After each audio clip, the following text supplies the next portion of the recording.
chief of North Hodge was arrested this morning, accused of committing sexual acts against women. Authorities say there have been at least 7 victims in the last 2 months. Jackson Parish Sheriff says it started when the assistant chief pulled the victims over. KTV 10's Nick Lawton has our top story.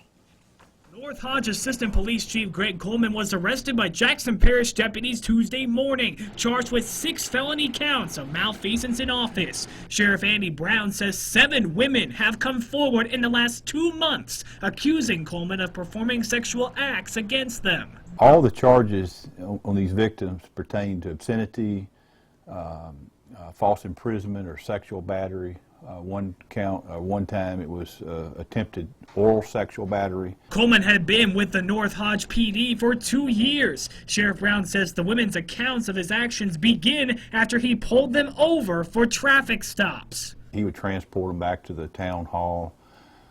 I think 1 or 2 may have even followed him. The victim would say he would talk to them about their possible charges.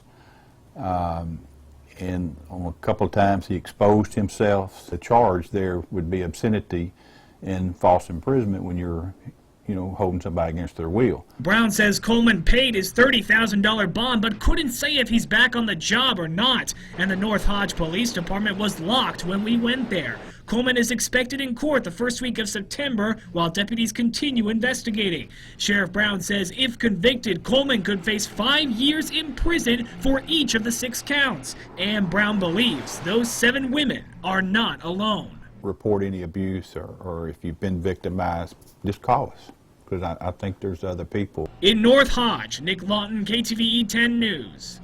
2 of those 7 women came forward after the reports of this story came out around noon today. The Jackson Parish Sheriff's Office is urging any other women with complaints against Coleman to contact them immediately.